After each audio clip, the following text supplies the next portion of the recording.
Hi అండి. ఈరోజు simple వేలో కాకరకాయ వెల్లుల్లి కారం ఎలా చేయాలో చూద్దామండి.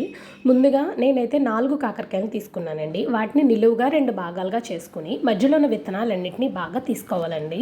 అవి బాగా చేదుగా ఉంటాయని తినలేమండి. సో విత్తనాలన్నీ తీసుకుని మళ్ళీ ఇలా చిన్న చిన్న ముక్కలుగా కట్ చేసుకుని వాటర్లో బాగా వాష్ చేసుకోవాలండి. ఎర్లీ మార్నింగ్ క్యారేజెస్ కూడా ఈజీగా ఉంటుందండి. మనం ముందు రోజు రాత్రి ఓన్లీ కొన్ని పల్లీలు వేయించుకుంటే ఎర్లీ మార్నింగ్ ఈ కర్రీ అయితే చాలా క్విక్గా అయిపోద్ది, ఫాస్ట్గా అయిపోద్ది, టేస్టీగా అయిపోద్ది, హెల్తీగా కూడా తినొచ్చు అనమాట అండి.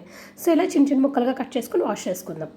ఇప్పుడు ఒక ప్యాన్ పెట్టుకుని ముందు రోజు వేయించుకోకపోతే మార్నింగ్ వేయించుకోండి. లేదు అంటే మా క్యారేజెస్కి టైం కుదరదు అంటే ఖచ్చితంగా ముందు రోజు రాత్రే పల్లీలు వేయించేసుకుని పక్కన పెట్టుకోండి. సో ఈ ప్రాసెస్ ఏంటంటే స్టవ్ వెలిగించి ప్యాన్ పెట్టుకుని ఆయిల్ వేసుకుని ఆయిల్ హీట్ అయ్యాక ఆవాలు, మినపప్పు, జీలకర్ర వేసుకొని బాగా ఫ్రై చేసుకోవాలండి. ఏ కూరకైనా పోపులు వేగితేనే ఆ కూరకి మంచి రుచినిస్తుందండి. సో తర్వాత ఏంటంటే వాటర్లోంచి అన్ని కాకరకాయ ముక్కలు అన్నీ తీసుకుని కడాయిలో వేసుకోవాలండి. సో బాగా ఫ్రై చేసుకుంటూ ఉండాలండి.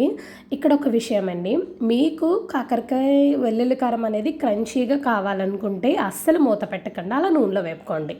లేదు మాకు మెత్తగానే కావాలి, మెత్తగానే ఇష్టం, ముక్క మెత్తగా ఉంటే ఇష్టం అనేవాళ్ళు ఖచ్చితంగా పైన లిడ్ క్లోజ్ చేసుకోవాలండి, మూత పెట్టుకోవాలి. అవి ఫ్రై అయ్యేలోపు మనం ఒక మిక్సీ జార్ తీసుకుని దాంట్లో 10 వెల్లుల్లి రెమ్మలు, ఇన్నేమో పల్లీలు, అలాగే ఒక 1 స్పూన్ ఏమో కారం వేసుకుని బాగా గ్రైండ్ చేసుకోవాలండి. మూత తీసుకుని ఒకసారి సాల్ట్ వేసుకుని అలాగే కొద్దిగా పసుపు కూడా వేసుకోవాలండి. సాల్ట్, పసుపు బాగా వేసాక బాగా ఫ్రై చేసుకోవాలండి. బాగా ఫ్రై చేసుకుని ఒక 3 మినిట్స్ చూడండి. అంటే ఒక 90% ముక్క మెత్తబడయ్యాక అప్పుడు మనం ముందరగా మిక్సీ వేసుకున్నాం కదండి, ఆ పౌడర్ అంతా వేసుకుని బాగా ఫ్రై చేసుకోవాలండి. ఈ కారం వేగానే నూనె అంతా అయిపోద్దండి. బాగా ఫ్రై చేసుకోవాలంటే అయిపోయినట్టు. Bye bye.